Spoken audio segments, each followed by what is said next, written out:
Shadow Slave. By Guiltythree. Chapter 1253, Parade of Shadows. After resting for a while, Sunny and Nephi separated. She went off to study the memories Sir Gilead had transferred to her. There had not been a lot of time to get a proper feel for them in the Nightmare Desert. Sunny, meanwhile, remained sitting on the soft moss with a contemplative expression. What to do? First, he closed his eyes and sent the 5 shadows to investigate the Dark Island. It was somewhere between 1 and 2 kilometers across, so there was not a lot of ground to cover.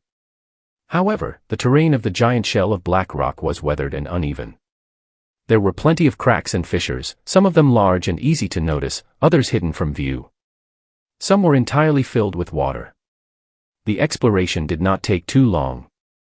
His shadows did not find anything really interesting, either. There was the weathered rock, the vibrant patches of green moss, and the remains of the creature's battle armor, its silver now tarnished and bleak. Other than that, the Dark Island was desolate and barren. What made a deep impression on Sunny, though, were the fissures themselves.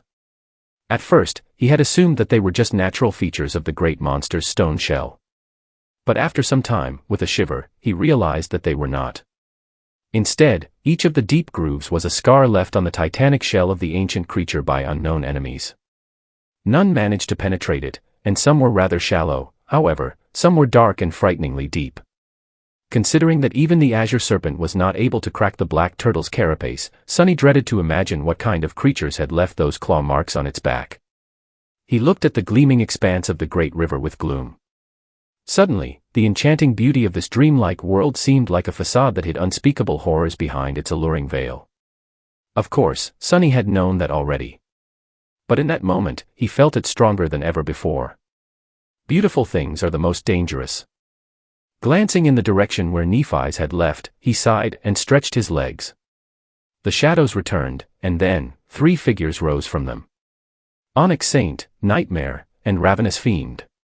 He silently studied them for a while, thinking. Saint was stoic and indifferent, as always. If he did not know that she was alive, he would have assumed that the graceful and towering figure in front of him was a beautiful statue. Nightmare was staring at the azure serpent, which was circling the island, with dark and malevolent fury burning in his crimson eyes. Imp seemed a little uncomfortable under Sunny's gaze, shifting from foot to foot nervously.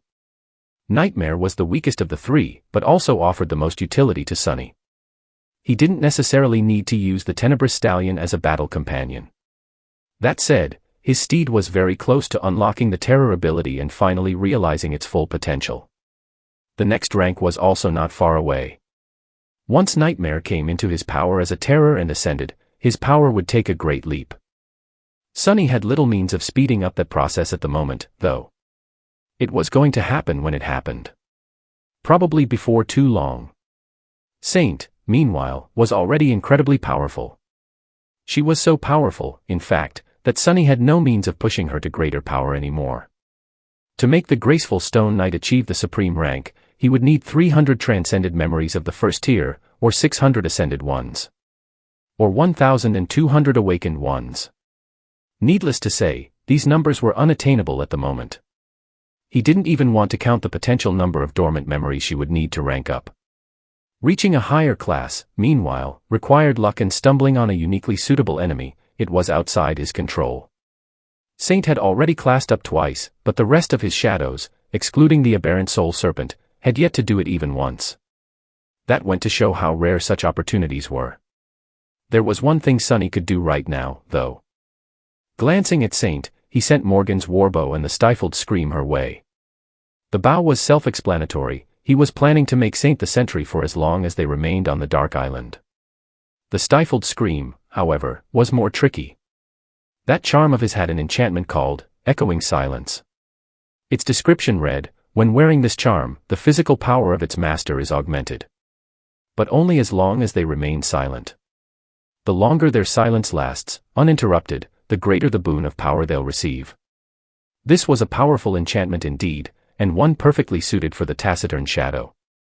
However, he had never managed to get a lot out of it, because there had never been an opportunity to keep Saint summoned for weeks on end. Right now, however, there was an interesting idea in Sunny's head. The physical augmentation, the stifled scream, grows stronger the longer one stays silent. So, it functions in relation to time. Weren't they flowing through time, though? Sunny did not know how exactly the distance traveled on the Great River corresponded to time, but he assumed that it was not a small amount. Were they moving 1 day into the past each day? 1 month? 1 year? If so, then the augmentation of the stifled scream could potentially reach its theoretical limit in no time. That was an outlandish theory, but it was worth checking out, at least. Satisfied, Sunny turned to Imp. On paper, the scrawny goblin was on the same level of power as Saint. He was a transcendent devil, as well. But in reality, there was an insurmountable gap between them. Imp was just an adolescent as far as shadows went, after all. He was still on the weaker side, inexperienced, and untrained. His core physical attribute, the lesser steel body, had just recently evolved to the greater steel body. Sunny had thought that it would be extremely hard to locate large quantities of metal of higher quality than the body of Sun Prince. But, as it turned out, he was wrong. They were currently on top of the Black Turtle's titanic corpse, and that corpse was encased in the remains of similarly titanic battle armor. Surely, the armor deserving of a great monster would be made of some truly incredible stuff. Looking at the nervous Imp, Sunny grinned and pointed to the nearest jagged chunk of tarnished silver. Go, buddy. Gorge yourself. Bon appetit. The scrawny goblin tentatively turned to look in the direction he was pointing. A few moments later, its eyes dramatically widened. I bet it's going to be a bit tough to chew, boo. Before Sunny could finish speaking, Imp was already dashing toward the band of ancient silver with a maddened expression. He chuckled. I guess it smells delicious. Chapter 1254, Back to Basics. With Saint standing guard, Nightmare keeping her company, and Imp happily munching on the tarnished silver of the great monster's battle armor, Sunny was once again left with nothing much to do. The 7 suns were shining in the 3-colored sky. The clear waters of the great river were flowing as they sparkled in the sunlight. The azure serpent was hungrily circling the dark island, ramming it from time to time to make its wrathful madness known. The sin of solace was brooding silently. A gentle breeze was playing with Sunny's hair. With a sigh, he swept it back and rose, planning to go find Nephi's. This is too weird.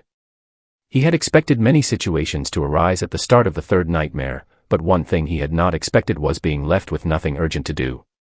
Walking across the weathered surface of the black rock, Sunny went around a torn band of dull silver, traversed a few patches of moss, and finally laid his eye on Nephi's. She was training.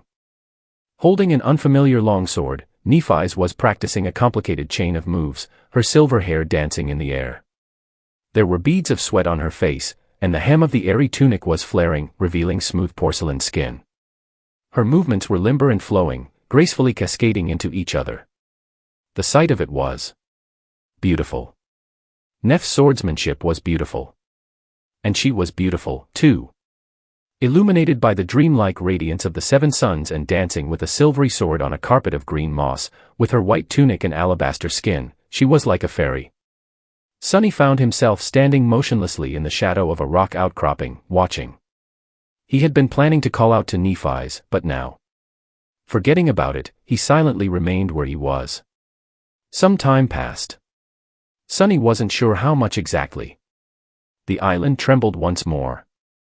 Eventually, he shifted slightly, as though escaping a reverie, and took a step forward to escape the shadows. Hey! Nephi stopped and leaned on her sword, breathing heavily. Her chest was rising and falling, and her face was slightly flushed. Walking over, Sunny summoned the endless spring and offered it to her with a friendly smile. Accepting the beautiful glass bottle, she sat down and wiped the sweat off her face, then threw her head back and drank greedily.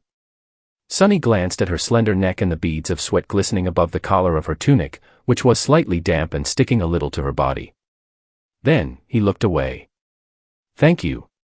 After drinking her fill, Nephi's returned the endless spring to Sunny.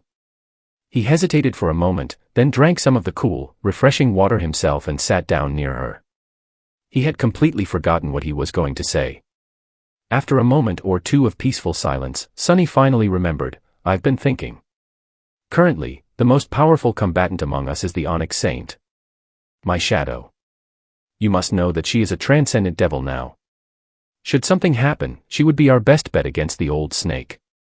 We should try augmenting her with both of our aspects, and test just how strong she would become. They already knew that Nephi's was able to share her flames with his shadows. But the last time they had attempted it was a lifetime ago, in the basement of his home in NQSC. Saint had been a mere ascended demon back then, while Sunny had been an early-stage devil. Now, she was a transcendent devil, and he was a tyrant. And Nephi's was a terror. She had absorbed a great number of soul shards during the Battle of the Black Skull, and gained the last few in the Nightmare Desert. The situation back then had been too desperate and frenetic to think about it, and honestly, Sunny didn't really care about competing with her anymore. All their powers had risen. Perhaps, with the help of shadows and soul flame, Saint would be able to scratch against the level of strength of a supreme creature. Of course, there was a big problem. As a being whose flesh was akin to stone, she could not swim, and would immediately sink if pushed into the great river. Still, it was worth testing. Nephi's nodded. Yes. That sounds like a good idea. She leaned back a little and closed her eyes, enjoying the cool caress of the breeze with a faint smile. Sunny watched her silently for a few moments. Eventually, he said, "Your swordsmanship has changed." Neff's favored style was always flowing and unpredictable, but now, it had assumed a strange, almost mystical quality. Sunny had been a complete novice when they first met. His skill now was incomparable with that of 4 years ago. He had grown with an explosive, truly astonishing speed. But Nephi's had grown, too. Perhaps her progress was not quite as stunningly rapid, she did not have the benefit of having an aspect legacy to fuel it, after all, but, compared to even the most talented humans, it was still tremendously swift. Sunny and Nephi's had sparred a lot after she returned from the second nightmare, but she had been held back by her nascent essence control back then. Now, she had fully come into her power as a master, and was able to push her skill to entirely new limits. Maybe even past them. Opening her eyes, Nephi smiled. I guess it did. Then, she leaned forward and looked into the distance with a contemplative expression. For me. My understanding of swordsmanship went through a transformation after the ascension. Sunny raised an eyebrow. Sounds serious. She nodded with a distant look. Yes. It was because of learning to control my essence. Awakened possess a rudimentary form of essence control. They broadly enhance their entire bodies with essence, sometimes narrowing the scope down to a particular limb. After learning to do it as easily as breathing, they can become masters, and naturally transition to a much more targeted, intricate, and efficient manner of using essence. Her eyes glinted. But I've never been an awakened. I went straight to being a master.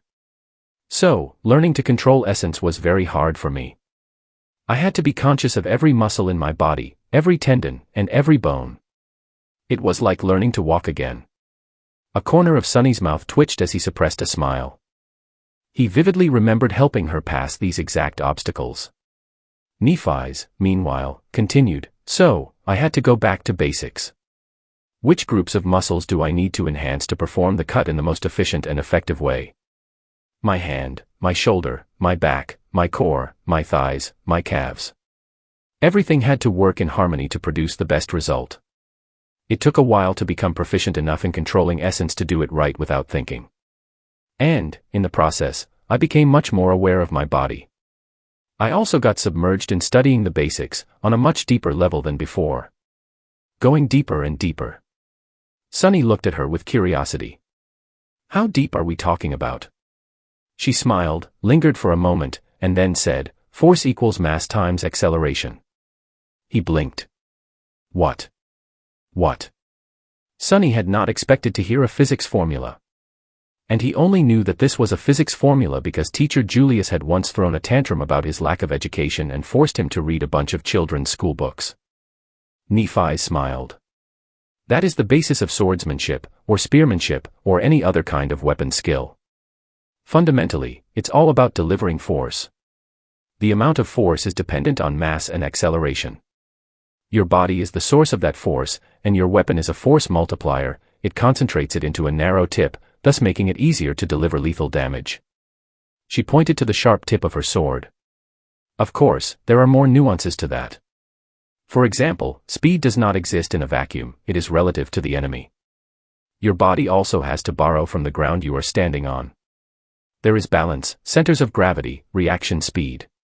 As for the sword itself, there is flexibility, material composition, center of percussion, and so on. There is also soul essence, memory enchantments, attributes, and aspect abilities to consider. Sunny was looking at her incredulously, which caused Nephi's to shrug in embarrassment. Well, anyway. I've been studying the fundamentals, physics, anatomy, spell studies, and a bit of other stuff, a lot since returning from the second nightmare. And slowly incorporating these insights into my swordsmanship. Something like that. He tilted his head, a bit dumbfounded. That can't be right. How have we gone from the essence of combat is murder to force equals acceleration? So, Nephi's had been studying science to shore up her fundamentals and evolve her swordsmanship. That sounded very strange. But the result was apparent.